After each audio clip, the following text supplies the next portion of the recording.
last week we talked about home-style strawberry dishes, and this week you're doing gourmet strawberry dishes, and you did a roast pork with strawberry peppercorn sauce. Yeah. Tell me a little bit about that.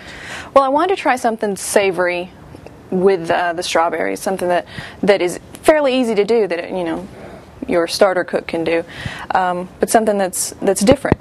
And so I found a recipe for a berry sauce with black peppercorns, and I adapted it a little bit and changed it up. And you start out with some balsamic vinegar and some wine and chicken stock, and that with a number of other spices and herbs and things gives you quite a nice sauce. It's not strong from the vinegar.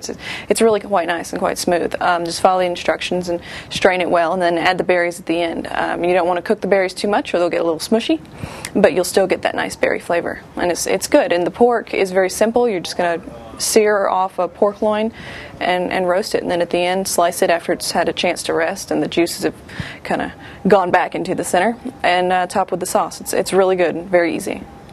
Now, the strawberry sous vide, what do you use it for?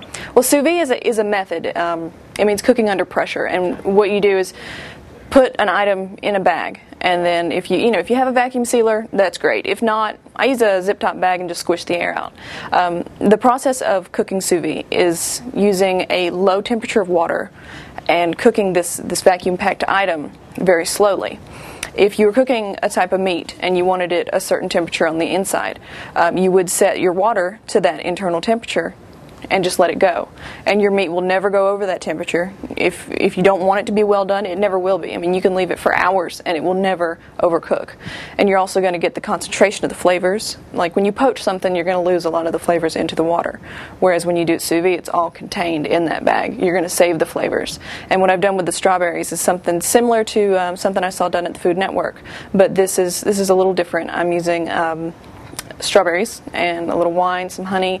If you don't want to use wine, try a liqueur or a flavoring. Orange is nice with strawberries, just something to give it a little more oomph.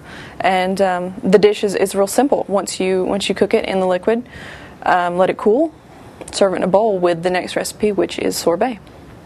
Tell me a little bit about that strawberry sorbet. Well, sorbet is really easy to make. It really is. It's just a combination of your pureed fruit and some simple syrup. Simple syrup being just equal parts sugar and water.